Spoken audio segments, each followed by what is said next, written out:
Experiencias reales de horror, historia número 17. La maldición del llanto rojo. Autor, Hernán Parra. Japón.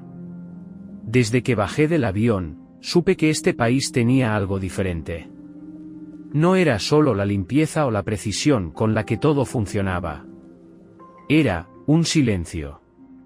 Una calma extraña, casi sagrada, que me oprimía el pecho.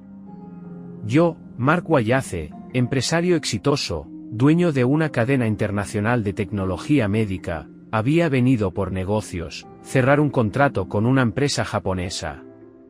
Nada más, pero dentro de mí había una curiosidad infantil por conocer este país del que tanto había escuchado, el Japón antiguo, el de los templos, los espíritus y las leyendas que desafiaban la razón. Mi traductor y guía era un hombre llamado Shinji Moriyama. Tenía unos 40 años, delgado, de rostro alargado y una voz serena que me ponía los pelos de punta sin saber por qué. Vestía siempre con un traje negro, sin importar el calor. Decía poco, pero observaba mucho. Su manera de moverse era tan exacta que parecía que hubiera ensayado cada gesto. Una tarde libre, después de una semana de reuniones interminables, le pedí que me mostrara el verdadero Japón. Sonrió apenas. «Ay, Mark-san», me respondió inclinando la cabeza. «Le llevaré a lugares donde aún respira el espíritu antiguo». Condujimos fuera de Tokio, por caminos rodeados de bosques húmedos, hasta llegar a Kioto.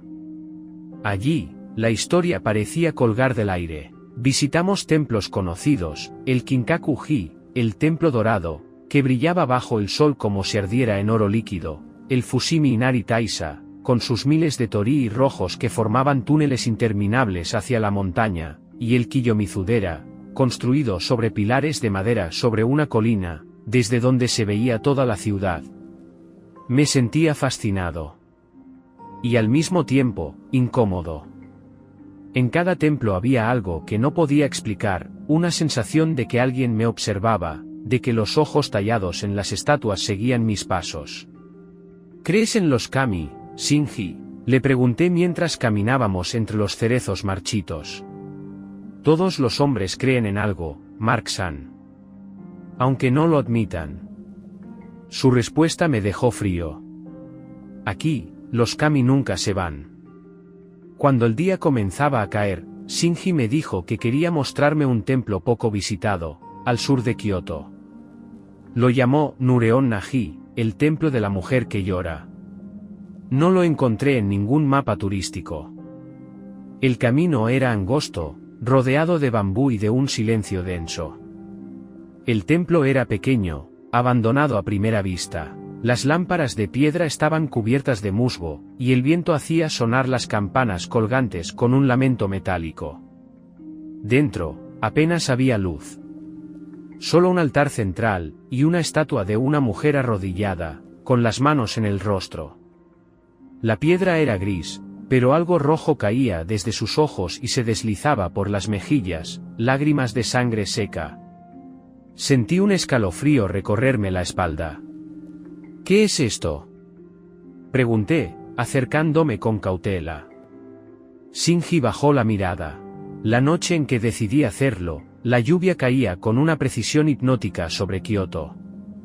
Shinji me había dejado en el hotel después de la cena, y le dije que quería descansar.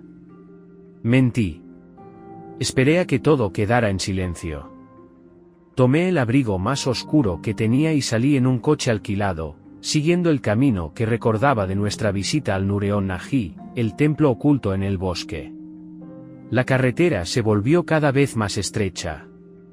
El viento soplaba entre los árboles como un susurro de advertencia. Cuando llegué al templo, la oscuridad era total, solo el débil resplandor de mi linterna cortaba la neblina. El lugar parecía abandonado desde hace siglos. Las campanas colgaban inmóviles, el aire olía a tierra húmeda y a incienso viejo. Cada paso resonaba en las tablas del suelo. Y allí estaba ella, la estatua. La mujer de piedra, con las manos sobre el rostro, llorando su eterna sangre. Me acerqué con cuidado, intentando convencerme de que todo era simple superstición. Cuando la toqué, un frío indescriptible me atravesó el cuerpo. No era solo la temperatura, fue como si algo me hubiera penetrado hasta los huesos. El aliento se me congeló en el pecho. Vamos, Mark, no seas idiota. Es solo una piedra, me repetí. Con esfuerzo, levanté la estatua y la envolví en una tela gruesa. Pesaba más de lo que imaginé, como si se negara a moverse. En ese instante, escuché algo. Un sonido bajo, casi un susurro. Una voz femenina. Venía del fondo del templo. Era un canto, suave, melancólico, en japonés. No entendí las palabras, pero reconocí algo en el tono, una madre cantándole a su hija. Me paralicé. La voz era tan real que sentí su aliento en la nuca. Apagué la linterna. El canto se detuvo. Y en la oscuridad absoluta, algo cayó al suelo, como si alguien hubiera dado un paso. Salí corriendo. El viento rugía entre los árboles, y juraría que detrás de mí alguien caminaba descalzo, arrastrando los pies. No miré atrás. Subí al coche, lancé la estatua al asiento trasero y conduje sin mirar por el retrovisor. Solo cuando llegué al hotel pude respirar con calma. El sudor me empapaba, y sin embargo, tenía frío. Esa noche no dormí. El canto seguía en mi cabeza. A la mañana siguiente, partí al aeropuerto privado donde mi jet esperaba. Los trámites fueron fáciles, y la estatua, declarada como arte decorativo, pasó sin problema. Como lo intuía, nadie revisó nada. Shinji llegó para despedirse. Su rostro era tan impasible como siempre, pero sus ojos tenían algo distinto. Fue un honor servirle, Mark-san. Se inclinó con respeto. Gracias, Shinji. No lo olvidaré. Antes de irme, él me miró directamente, y por primera vez su tono se volvió más grave. Escuche mi consejo. Si ha tomado algo del templo sin permiso, devuélvalo. Hay cosas en este país que no perdonan. Las maldiciones no distinguen el idioma ni el dinero. Lo miré con una sonrisa nerviosa.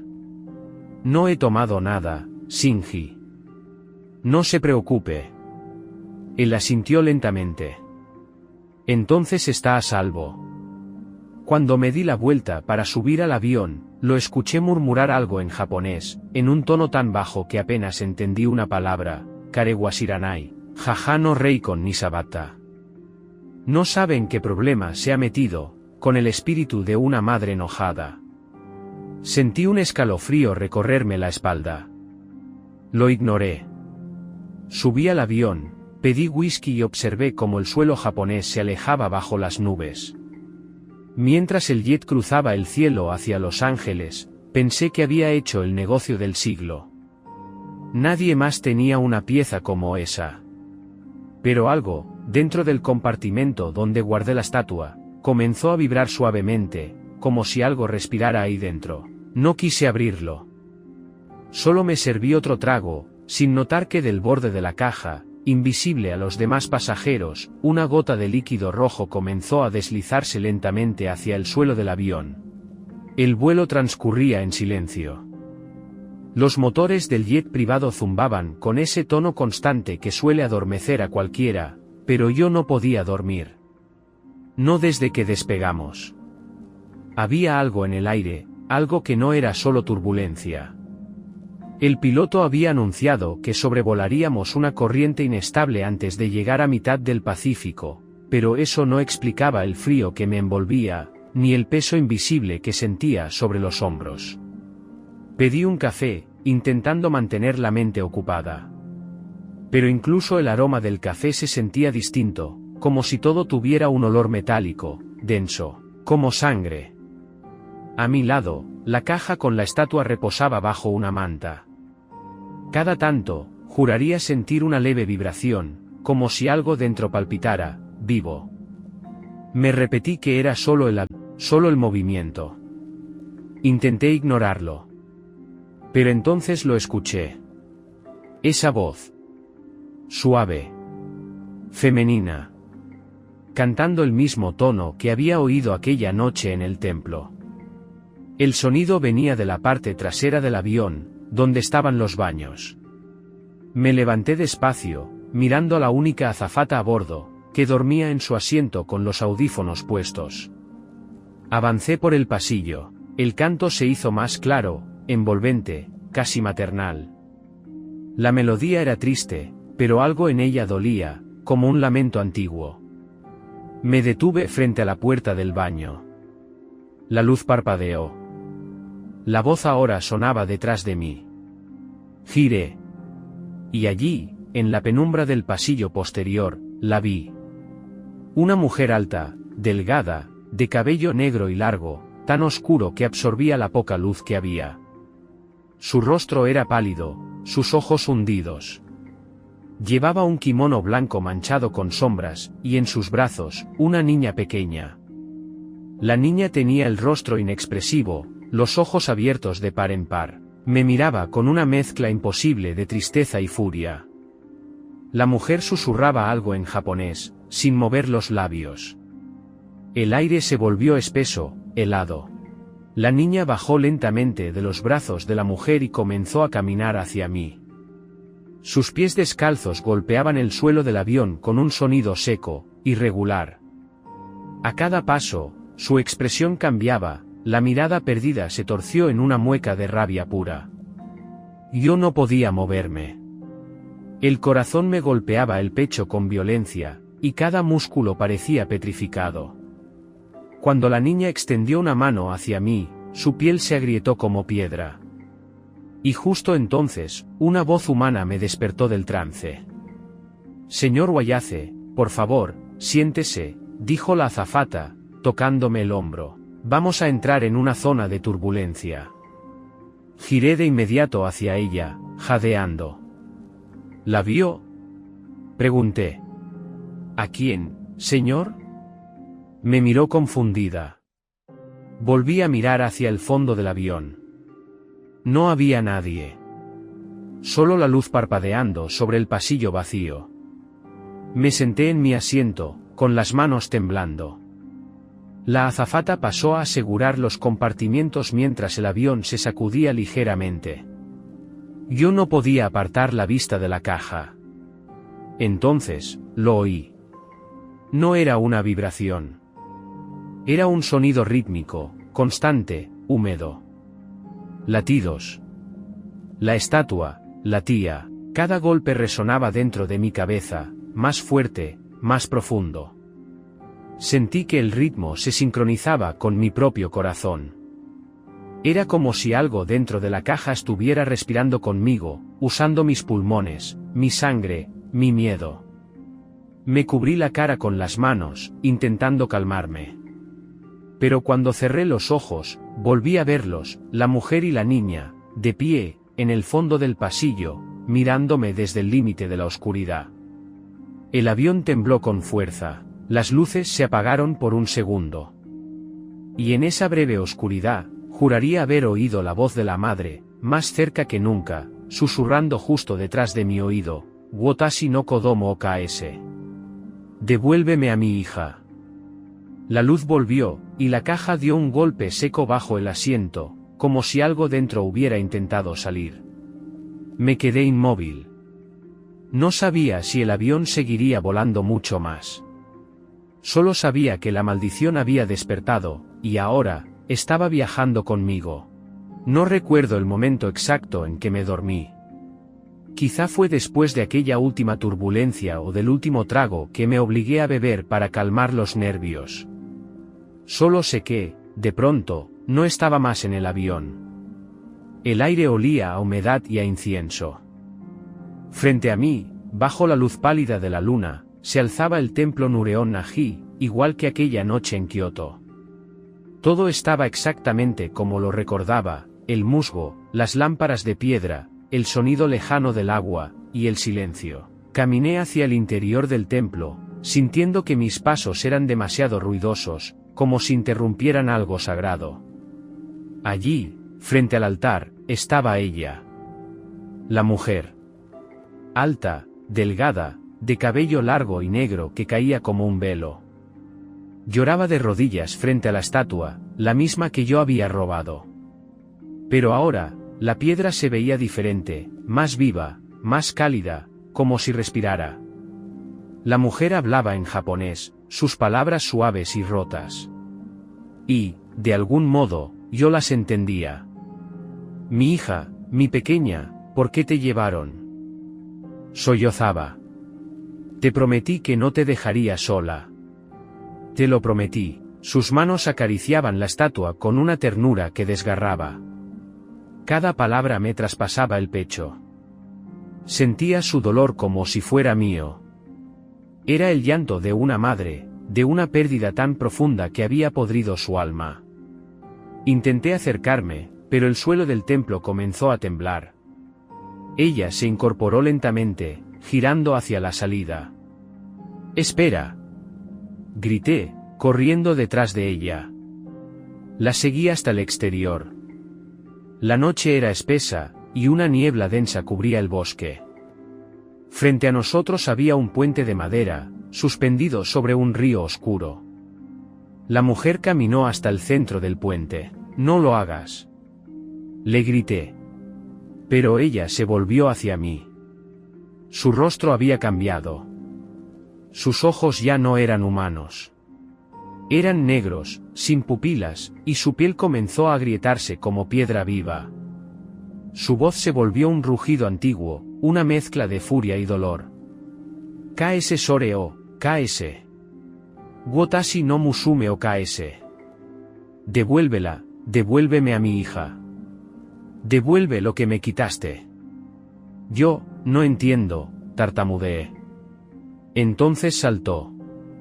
Su cuerpo se lanzó al vacío, pero en lugar de caer, se levantó del aire como si flotara sobre el río. Su rostro se deformó en una máscara demoníaca, con colmillos y ojos ardientes. «Sore o modosanakereba, omae no inochi o toru. Si no la devuelves, te quitaré la vida». Corrió hacia mí con una velocidad imposible. Sentí su aliento helado chocar contra mi rostro, sus uñas rozar mi cuello. Grité. Y desperté. El avión estaba en descenso. Las luces encendidas, la azafata sonriendo con calma. Todo parecía normal. Miré por la ventana, el amanecer se abría sobre el horizonte. Me pasé la mano por la cara, estaba empapado en sudor. Había soñado. Solo eso. Las palabras de Shinji me habían afectado más de lo que creía. Las maldiciones no existen. El miedo y la superstición son para los que no entienden el valor real de las cosas. Cuando el avión aterrizó, me sentí más tranquilo. La pista, los autos, los empleados del aeropuerto, todo volvía a mi mundo, el mundo lógico, civilizado. Mi chofer me esperaba, y en cuestión de minutos estaba en mi mansión, una enorme estructura de vidrio y mármol sobre las colinas. Mandé dejar la caja en mi estudio. Encendí las luces, tomé una copa de vino y abrí el contenedor. La estatua estaba intacta, pero distinta. El líquido rojo que antes estaba seco ahora era fresco, espeso, brillante. Toqué una gota con la yema de los dedos. Era sangre. Tibia. Real. Me quedé paralizado unos segundos. Luego tomé un paño y comencé a limpiarla, pero cada vez que lo hacía, nuevas lágrimas rojas surgían desde los ojos tallados de la mujer. No importaba cuánto la limpiara, seguía sangrando. El olor a hierro llenó el estudio. Apoyé la estatua sobre una tinaja de oro que tenía en una esquina, pensé que eso resaltaría su valor, haría que los coleccionistas la vieran como una reliquia única. Una historia buena se paga caro, y esta tenía todo: misterio, dolor, maldición. Me serví otra copa, observando la figura a la luz de las lámparas.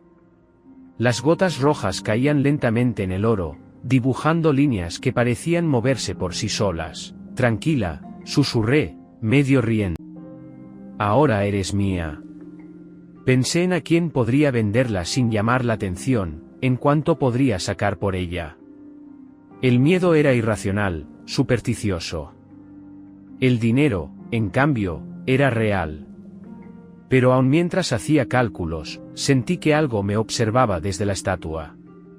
Como si esa madre, desde algún rincón entre el sueño y la piedra, ya estuviera esperando el momento justo para venir por lo que le quité. Y el aire, aunque no soplaba viento, comenzó a oler a río y a muerte. Las noches en mi mansión siempre habían sido tranquilas. Hasta ahora. Desde que traje la estatua, el silencio dejó de existir.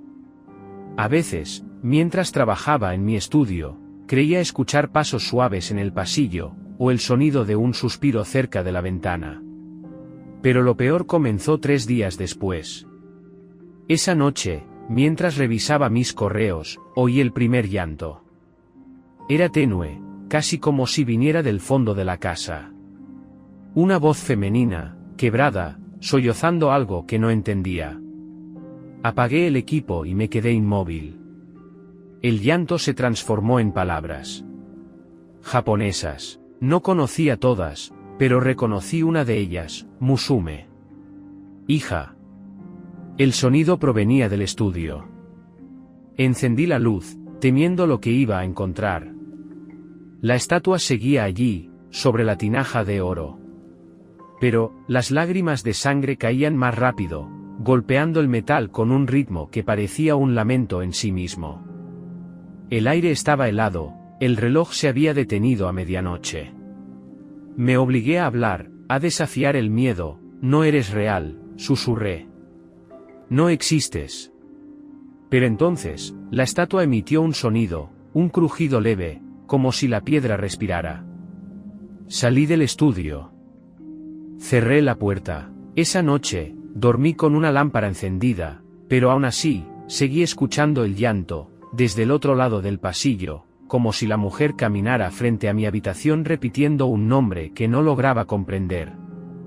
Al día siguiente, el cansancio me consumía. Nada parecía fuera de lugar, pero cada rincón de la casa se sentía más frío.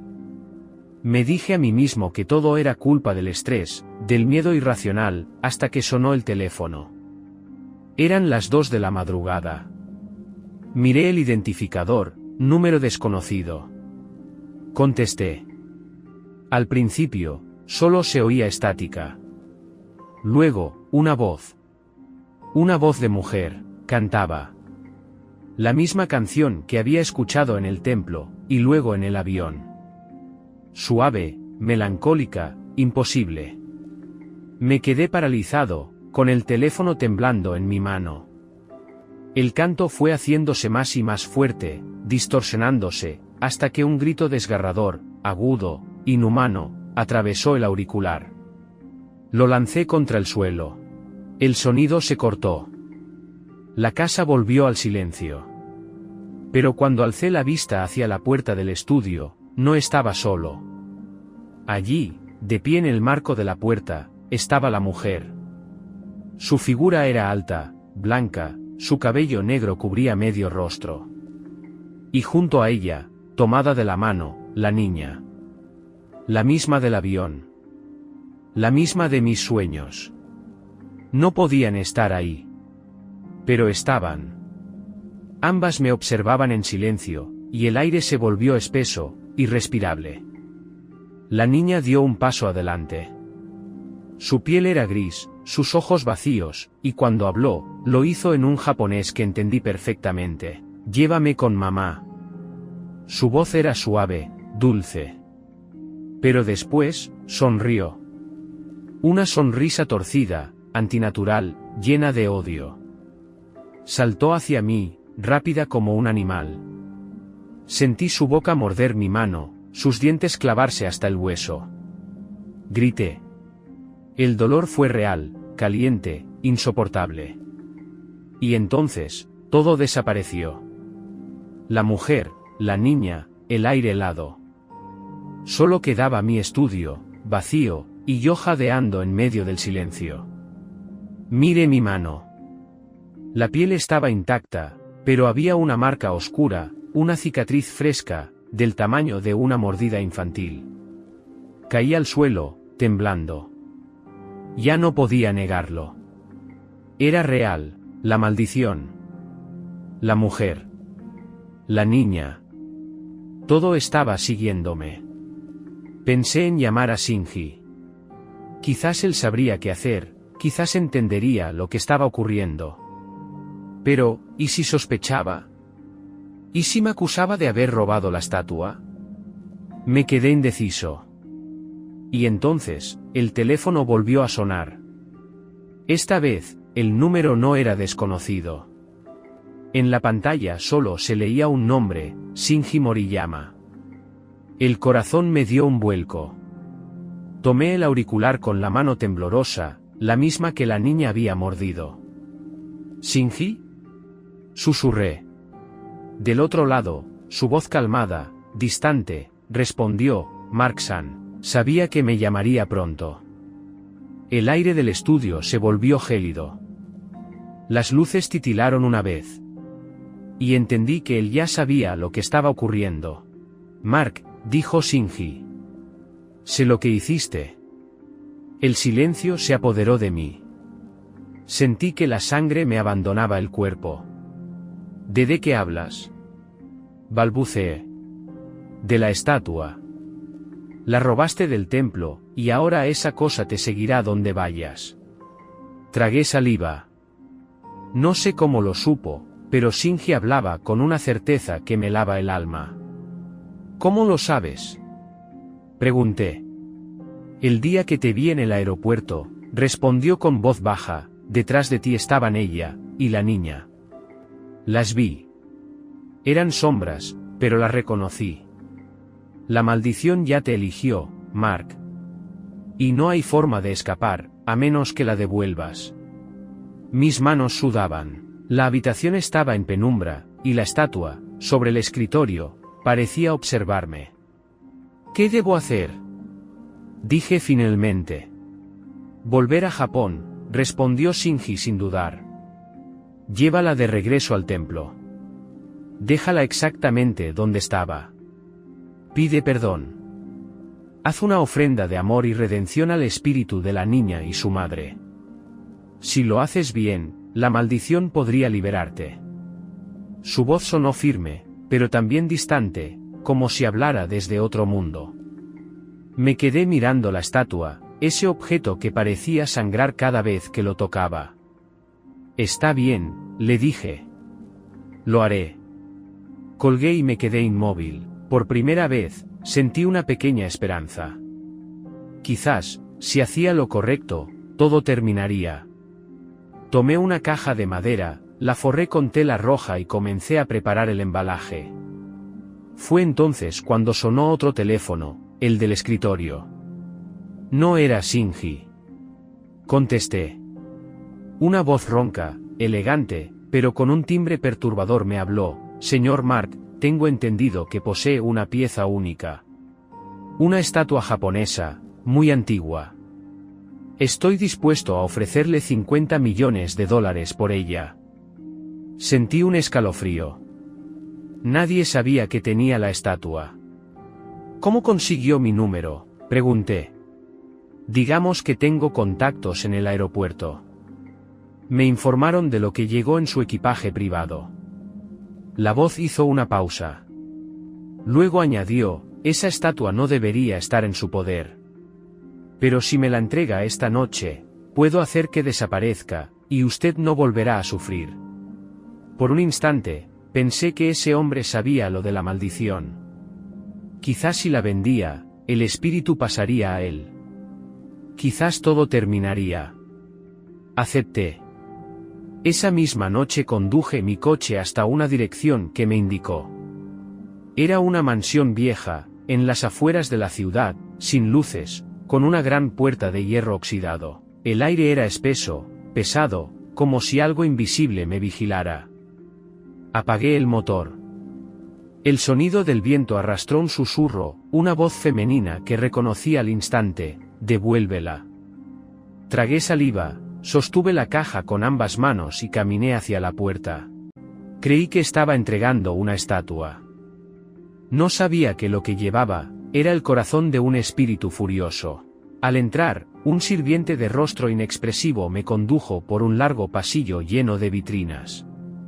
Dentro de ellas, descansaban objetos que parecían sacados de un museo maldito, cabezas reducidas, máscaras tribales con dientes humanos, libros encuadernados con piel y urnas con símbolos que jamás había visto. El sirviente se detuvo ante una puerta de madera tallada y me indicó que esperara. A los pocos segundos, la puerta se abrió y apareció un hombre alto, fornido, con el cabello completamente blanco y la piel curtida por los años.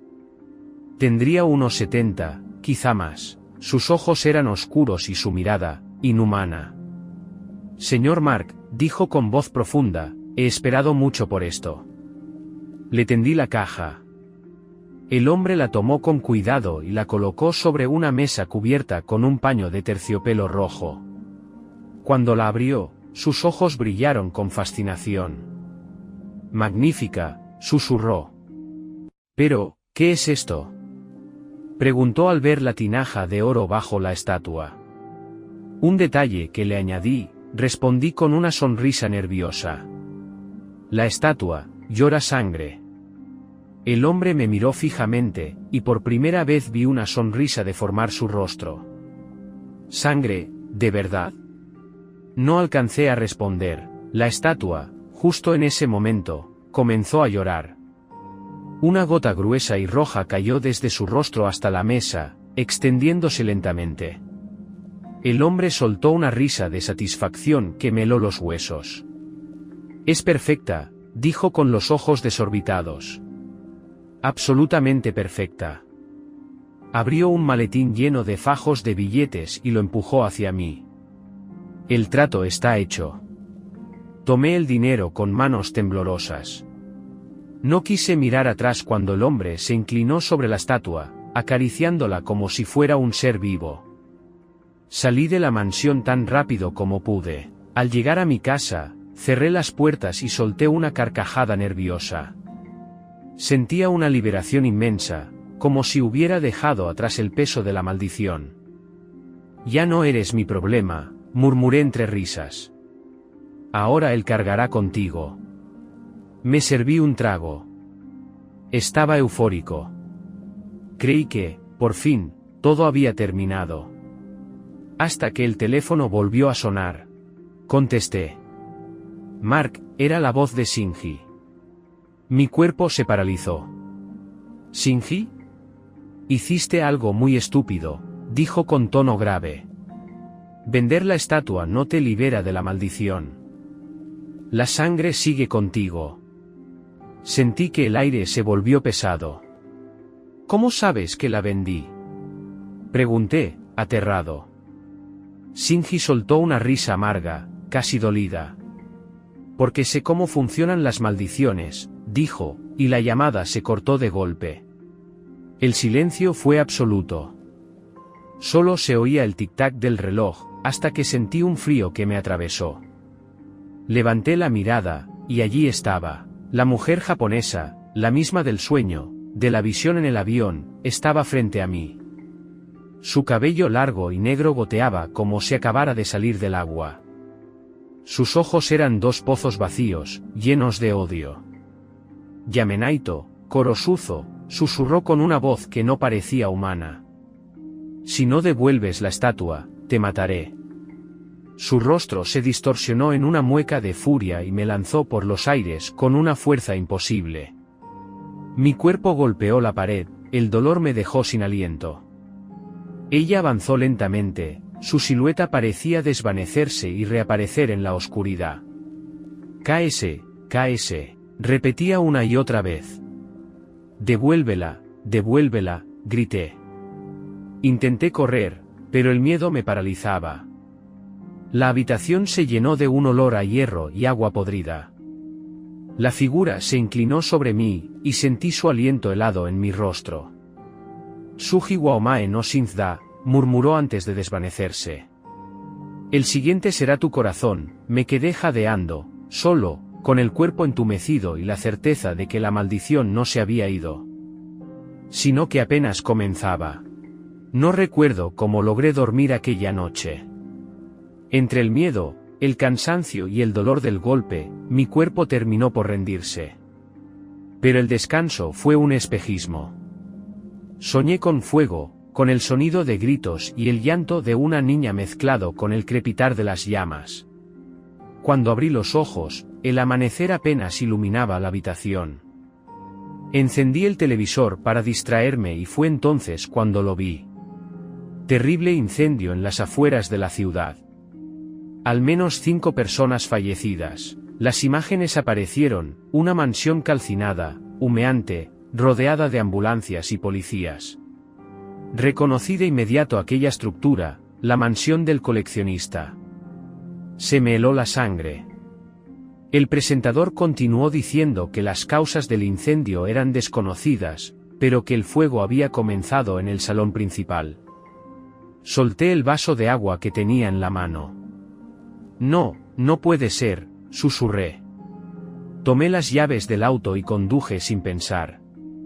Cuando llegué, el olor a ceniza me envolvió por completo. Las autoridades aún estaban allí, pero logré escabullirme entre los curiosos y entrar por una de las ventanas rotas. Todo estaba ennegrecido, carbonizado, y sin embargo, sobre una mesa de piedra en el centro de lo que quedaba del salón, estaba la estatua. Exactamente igual que antes. La tinaja dorada intacta. Las lágrimas de sangre aún frescas. Sentí un escalofrío recorrerme la espalda. No, esto no puede estar pasando, murmuré, temblando. Comprendí en ese instante que no había escapatoria. La estatua me pertenecía ahora, o peor aún, yo le pertenecía a ella. Sin pensarlo, la envolví con una manta y la metí en el maletero. Regresé a casa y reservé de inmediato un vuelo en mi avión privado rumbo a Japón. Si Shinji tenía razón, si todavía había una forma de detener aquello, debía hacerlo antes de que fuera demasiado tarde. Esa misma noche partí. El trayecto hacia el aeropuerto fue silencioso. Sin embargo, mientras caminaba por la pista hacia mi avión, algo me hizo detenerme. En el reflejo del fuselaje plateado, vi una sombra femenina, delgada, con el cabello largo y oscuro. No se movía. Solo me observaba. Ya lo entendí, dije con voz temblorosa. La devolveré. Haré la ofrenda, solo déjame vivir. La sombra pareció inclinar la cabeza lentamente, y se desvaneció. El vuelo fue sorprendentemente tranquilo, pero cada vez que cerraba los ojos, escuchaba el susurro de aquella voz femenina, como un canto triste en japonés que se mezclaba con el ruido de los motores. Al aterrizar en Tokio, el amanecer apenas tocaba los techos de los edificios. Y allí, de pie junto a una limusina negra, estaba Shinji. Lo miré asombrado. ¿Cómo sabías que vendría? Pregunté mientras descendía con la caja en las manos.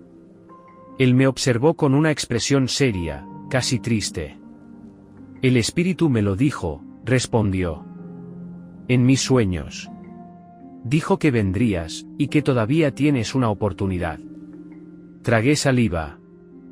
La caja en mis manos pesaba más que nunca. Sin decir una palabra más, subí al vehículo junto a Shinji. El cielo se cubría de nubes grises mientras emprendíamos el camino hacia las montañas. Sabía que aquel viaje sería el último. Para mí o para la maldición. El camino hacia el templo fue silencioso. Solo el ruido del motor y el murmullo del viento entre las montañas acompañaban nuestros pensamientos. A medida que ascendíamos, el aire se volvía más denso, más frío, como si la tierra misma rechazara nuestra presencia. Cuando por fin llegamos, un escalofrío me recorrió el cuerpo. El templo se alzaba majestuoso y antiguo, rodeado de árboles torcidos que parecían inclinarse hacia nosotros. La neblina cubría el suelo, y el sonido del agua de un arroyo cercano apenas rompía el silencio. Shinji, que siempre había sido tan sereno, mostraba por primera vez miedo en su mirada. Aquí es donde comenzó todo, dijo en voz baja. Asentí, cerrando la caja entre mis manos. Sentía que la estatua latía dentro, como si tuviera vida propia. Cada paso hacia la entrada era una batalla contra el pánico. Apenas cruzamos los primeros escalones, el canto comenzó. Aquel canto. El mismo que había escuchado en el avión, en mis sueños, en mi casa. Era una voz femenina, dulce y quebrada, acompañada por una melodía triste, casi infantil. Mi respiración se aceleró. ¿La oyes? Susurré. Shinji asintió, con la mirada fija en la oscuridad del templo. Sí, dijo con gravedad. Es ella. Y no está sola. Las almas observan esta noche. De pronto, una risa de niña resonó entre los pilares. Era un sonido seco, sin alegría, un eco que parecía venir de todas partes. Shinji se volvió hacia mí, sacando un pequeño amuleto de su bolsillo. Era un talismán sintoísta con inscripciones antiguas. Póntelo, dijo, colgándolo en mi cuello. Te protegerá por un tiempo. ¿No vendrás conmigo? Pregunté, sintiendo que el miedo me carcomía. Shinji negó lentamente. No puedo, no soy yo quien debe reparar lo que fue roto. Solo el culpable puede ser perdonado. Yo esperaré aquí, si algo sale mal, huye. Lo miré una última vez y tragué saliva. ¿Y si fallo? Shinji desvió la mirada hacia el suelo. Entonces no habrá salida, Mark. Ninguna. Con el corazón golpeándome el pecho, crucé el umbral. El interior del templo era más oscuro de lo que recordaba. Las paredes parecían respirar, y el olor a incienso quemado mezclado con sangre vieja me mareaba. Caminé despacio hasta la sala principal, el lugar exacto donde había tomado la estatua. Allí, en el centro, coloqué la caja sobre el pedestal. Mis manos temblaban cuando abrí la tapa. La mujer de piedra estaba igual, pero su rostro parecía más retorcido, más vivo.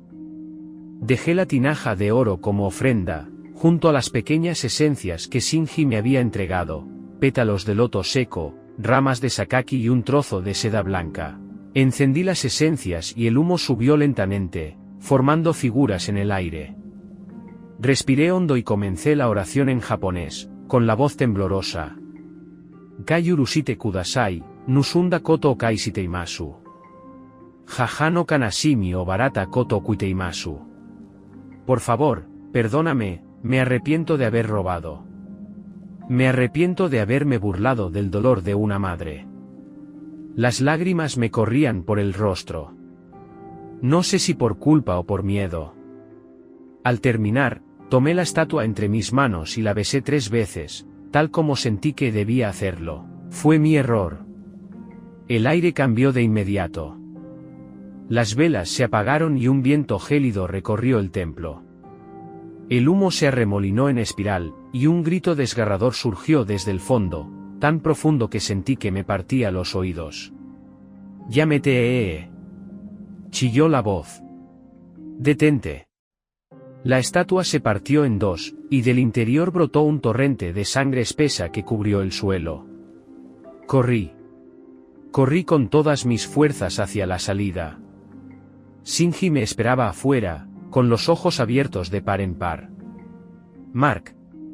¿Qué hiciste?» Antes de que pudiera responder, una sombra gigantesca emergió desde la entrada del templo.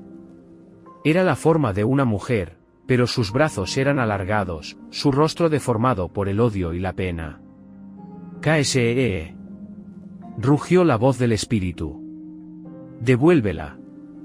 Sentí como un viento violento me arrastraba hacia atrás. Shinji corrió hacia mí, pero antes de alcanzarme, la sombra me envolvió por completo. «No. Mark», gritó Shinji. Las puertas del templo se cerraron de golpe, con un estruendo que hizo temblar la montaña. Y entonces, todo fue oscuridad. Oscuridad y el llanto eterno de una madre que jamás encontró paz. Narrado por Shinji. El amanecer apenas despuntaba cuando las puertas del templo se abrieron con un gemido pesado, como si la propia madera respirara. La neblina se filtraba en el interior, arrastrando el eco distante de un llanto.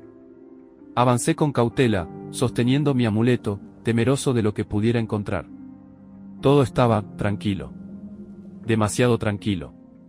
Las antorchas seguían encendidas, las flores marchitas aún en su lugar, y el aire, a pesar de la tragedia que había ocurrido, era sereno, como si nada hubiese pasado. Caminé hasta el salón principal, el mismo donde Mark había desaparecido.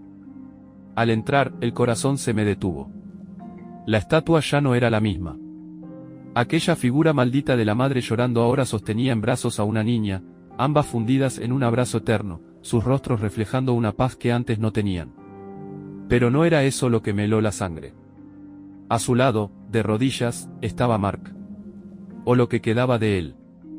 Su piel, petrificada en un mármol gris oscuro, mostraba el gesto desesperado de alguien que implora perdón. Sus manos extendidas hacia las figuras, su rostro lleno de súplica, los labios abiertos en una palabra muda. El amuleto que le había dado colgaba aún de su cuello, inútil ante el poder de la maldición. Comprendí entonces, el castigo de Mark sería eterno. Rezaría de rodillas, sin descanso, ante la madre y la hija a las que profanó. Me arrodillé ante ellos, incliné la cabeza y susurré, que tu alma encuentre descanso algún día, Mark, aunque sé que nunca ocurrirá. Pasaron los meses. El templo volvió a recibir visitantes, curiosos, coleccionistas, incrédulos. Yo seguía guiando a algunos, advertido por los monjes de no hablar más de lo que debía. Pero el destino es un ciclo que no sabe detenerse. Una mañana, llegó una mujer. Alta, elegante, de acento extranjero. Una modelo famosa, coleccionista de objetos exóticos. Su mirada se iluminó apenas cruzó la puerta. Cuando vio la estatua, su expresión cambió a fascinación absoluta. Es perfecta, dijo tocando el rostro de la madre. Casi parece viva. Sus dedos se detuvieron frente a Mark, cuya figura parecía brillar con una pátina húmeda. Me acerqué y noté algo, de los ojos de piedra de Mark corría un hilo rojo, lento y espeso, manchando el suelo. Llora sangre, susurró la mujer, maravillada. ¡Qué maravilla! Yo guardé silencio. La observé con tristeza, porque reconocí ese brillo en su mirada, el mismo que tuvo Mark el primer día. El brillo de la ambición. Se dice, le conté con voz baja, que quien roba algo de este templo queda maldito. Un extranjero lo intentó hace meses. Nunca regresó. Ella sonrió con soberbia. Las maldiciones son solo supersticiones. Pero qué historia tan interesante, esa misma noche, la mujer pidió quedarse unos minutos a solas en el templo. Acepté, sabiendo que el destino ya estaba escrito. Al salir, el viento sopló con fuerza, apagando las linternas, y escuché, otra vez, el llanto suave de la niña. No regresé hasta la mañana siguiente.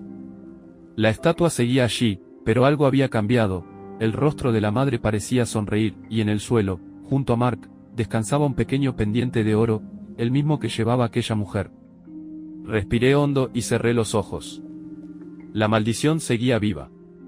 Y seguiría así, mientras existiera alguien lo bastante codicioso para perturbar el descanso de los muertos. El templo volvió al silencio, eterno e implacable.